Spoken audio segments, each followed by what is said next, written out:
In this video, I'm going to rank every single Star Wars weapon in Fortnite history from worst to best. There are no disclaimers in the beginning of this video. All I ask is that if you do go on to enjoy it, be sure to leave it a like, subscribe as we are on the way to 100,000 subscribers, and use code TYFRYZ in the Fortnite item shop when you make your next purchase. Thank you so much. Your support around the holiday season has been crazy. But with all that being said, let's get right into this ranking. This will be a fun one. At my number 11 spot, far and wide, the worst Fortnite Star Wars weapon of all time. It is the First Order blaster rifle. This weapon is absolutely pitiful. It is one of the worst Fortnite weapons in history. I mean, we are talking about a full auto assault weapon with a DPS of 108, and that does not even factor in how inaccurate the weapon is. Now, of course, it's meant to be inaccurate. To my knowledge, it's a play on how badly the troopers in Star Wars aim, so you know what? I totally get that, and for that aspect, it's pretty unique, but as a practical Fortnite weapon, it is one of the worst we've ever seen, and to be honest with you, I don't want to spend any more time in this video talking about it. And at my number 10 spot, just slightly beating out the First Order blaster rifle, is the E11 blaster rifle. Now, it's really not much better. In fact, they actually do the exact same damage. The only difference is you get a quicker cooldown time with this weapon, and of course, that is when it overheats, and a faster fire rate. Other than that, every other statistic is the same. Just wildly inaccurate, no first shot accuracy. You should never even think about picking up this weapon in any scenario, and really, it is just barely better than the First Order blaster rifle, I gotta be honest. These two were pretty easy picks down here at the bottom of the list. Moving on to number 9 is actually going to be the Mandalorian's jetpack from Chapter 2, Season 5. And yes, guys, I would rather have the Mandalorian's jetpack than both the E11 and First Order blaster rifles. And that's saying a lot because Mandalorian's jetpack is really nothing crazy. It burns out pretty quickly, but technically you do have infinite mobility here. To my knowledge, it never breaks. It's just you have a cooldown that you have to wait for, obviously, for the jetpack to refuel itself. And you can only use it a couple seconds before you need to do that. It's decent, you know, when you pair it with the Mandalorian sniper rifle, which will be much higher on this list. But again, it's one of those items that, you know, I don't really go crazy about. You know, I'll take it if I see it on the ground. But realistically, how much higher could I have even put this item? I mean, technically, this is a weapons list and this is an item, so it's honestly lucky to even just be on this list. And at number 8 is going to be the DC-15 blaster rifle from Chapter 4, Season 2, I believe it was. And okay, now we are starting to get into weapons that are somewhat usable. Now look, this weapon is nothing crazy. In fact, it's quite underwhelming, but you can still actually do decent damage here. You know, it's a medium to long range weapon. We're starting to get into a good DPS of 159. Still not anything great or crazy, but much better than the previous weapons on this list. And 37 damage a shot. Okay, we're starting to get to some legendary scar damage here. Infinite ammo, you know, again, pretty good. My only just major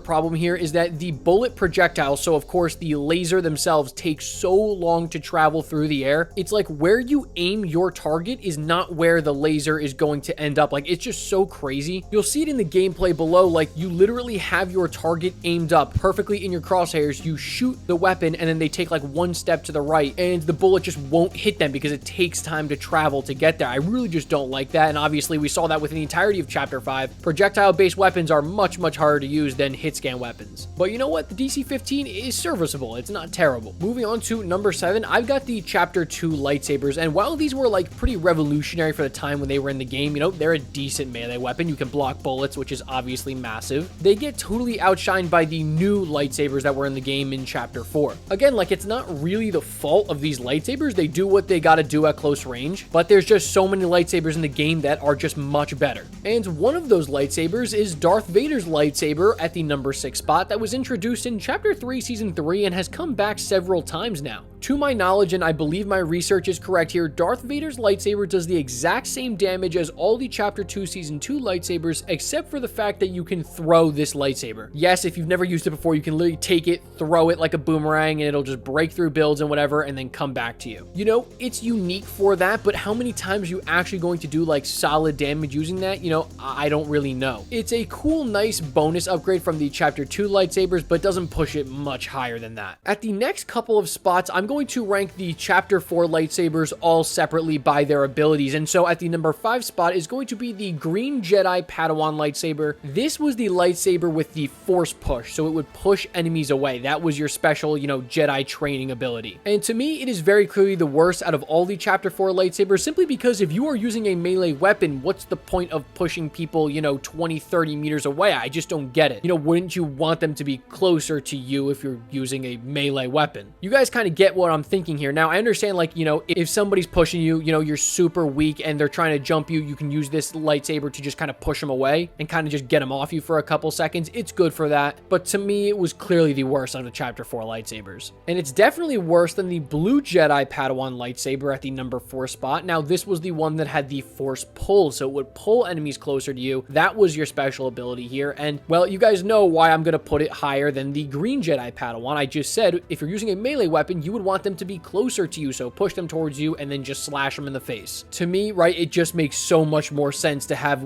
a lightsaber that is going to pull the enemies towards you than is going to push them away. But that's just me. Let me know your guys' preference in the comment section down below. Also, I should mention, all these lightsabers had the same stats. I'm just ranking them by their different abilities. And at my number 3 spot, clearly the best out of the Chapter 4 lightsabers is the Sith Apprentice lightsaber. This is the one with the ability to kind of, you know, pick up the ground in front of you and then throw it at people. It's the Force Throw Jedi training, you know, ability, and it is very, very good. In my opinion, it is very clearly the best out of all of them. I mean, the ability to literally pick up the ground in front of you and do crazy damage if you're accurate enough is actually really cool. Now, obviously, you leave yourself incredibly vulnerable when you're doing that. You know, it takes a while to pick up everything in front of you and then chuck like the individual pieces. But if you can catch someone in the open, maybe if you're playing builds mode, they're out of builds, yeah, you can really destroy somebody. But now we are done with lightsabers, and at the number 2 spot is the Wookiee Bowcaster introduced in Chapter 5. I actually want to go out and say that this is an underrated weapon. And yes, I know it's difficult to use, but let's go over the different stats here, right? When you don't charge the weapon up and you just shoot it straight how it is, you are going to do 55 damage. You know, that's really not great, but if you go full charge and then you decide, you know, I don't want to hit them directly, I want to do some splash damage, well, you are going to be doing 66 damage, which, you know, obviously we're starting to get better here. But if you fully charge this weapon up and you direct impact them, which, yes, like I said, it's kind of difficult to use, you're starting to get into like sniper difficulty, you are doing 132 damage. Think about that. That's more than most variants of the heavy sniper. You are now starting to get into like heavy impact sniper damage there. Also, it's really nice because if players are inside of a car and you do the charge shot, you can actually hit players while they are inside the car. This weapon actually got a considerable buff that made it so much better. The base damage went from 40 to 55. That is a massive buff. But the versatility of this weapon is so cool. The ability to not charge and shoot somebody, or charge them and hit them with splash damage, or charge them and direct impact them and do some big boy damage. Like, that's all really, really cool. But it's not cool enough to push it into the number 1 spot. That's because that spot is solely taken by the Amban sniper rifle. Of course, this is the Mandalorian's weapon, and guys, you are looking at an all-around just great sniper rifle. 110 damage. You get the thermal scope, and best of all, you get the